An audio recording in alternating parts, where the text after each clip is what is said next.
So this is the first of 2 videos exploring the chariot. One of those deceptively simple cards, okay? It's so easy to say victory, success, travel, moving on. I mean, all of those are right. Yes, I've seen it mean all of those. And it's an incredibly positive card. And yet, it's just a bit more complicated, huh? Firstly, let's have a look at the black and the white sphinxes. In an awful lot of tarot cards, you're going to see black and white animals or opposing animals pulling the sphinx. To me, this represents hopes and fears, yin and yang, action and rest, and the concept that we cannot wait until life is right before we move on, because it ain't never going to be right. All of us are just guiding our life through that awful balance of hope, fear, exhaustion and energy. It's about balance. If all you have is optimism and hope, you're going to get wildly out of sync with your expectations. And if all you have is fear and dread, then, well, you're heading into an ever smaller and smaller life. It's about running the 2 sides of yourself equally. One could also say masculine and feminine. So that's the first symbol. The second thing that really shouts out to me is that does not look like a movable chariot, right? I mean, it's kind of weird. Pamela Coleman Smith is an excellent artist, or was an excellent artist. I don't think there's anything in her cards that is not there for a genuine reason. Now, to me, the chariot looks like it's made out of concrete, looks heavy, looks more like it should be a throne of an emperor or a king. The wheels, you know, you can't quite see them.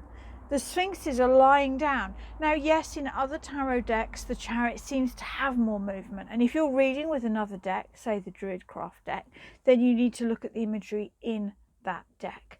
But I think for me, the Rider-Waite deck is such a beautifully constructed deck that even if you're not reading with this deck, you can take some of the ideas away and superimpose them on your deck. So we have this idea of movement, success, victory. He's clearly moved outside of the big city. He's moved over the river. Can you see the river here that he's clearly sort of moved over?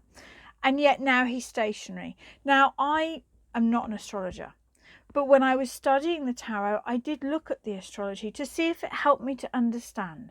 And with just a few key cards, it really did. And what I understood about the chariot was that it is Mars, that masculine, driven, dynamic energy in Cancer. That introverted, home-loving, needing security sign.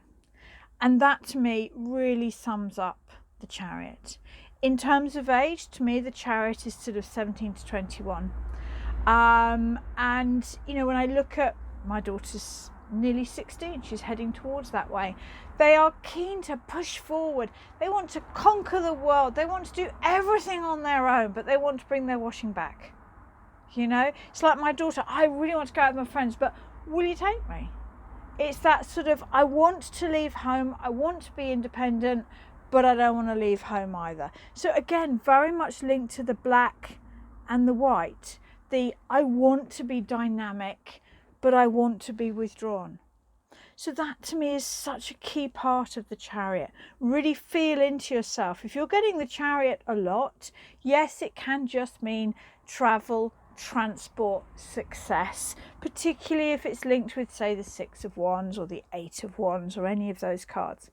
But on the other hand, it can reflect that dynamic battle that I think everyone has between I want to be exuberant and successful and independent, but I want to be in a relationship and I want to secure home and I want, you know, that push-pull energy. That to me is the key message of the chariot. If we look at all the armour, you know, he's definitely dressed up fancy fine. There is a key link there for me between the 6 of Wands and the chariot of almost fake it till you make it. You know, pretend that you have the confidence you need, even if you don't really have. There is an edge there of the recklessness, that perhaps he's not actually feeling as confident as he makes out.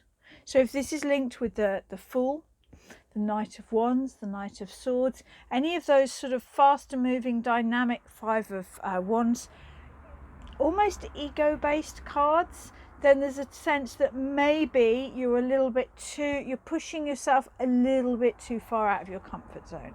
So I would say the Chariot, 70 to 75% of the time it's success, it's moving forward, it's getting on with life. But to me, there is an edge behind it. And I will always be looking at the other cards around it to get a feel of what its backstory is. Is the Moon there? Is the fear about the future? Is the Empress there, or the Ten of Pentacles, or the Ten of Cups? Is there a conflict between wanting to be successful but needing to spend time with family, whether that's parents or your own children and partner? You know, it's a beautiful card. It's a wonderful card, but I would always be looking at the other cards around it to fully understand it. I will be releasing another video really soon, maybe even on the same day, to look once more at this complicated and curious card.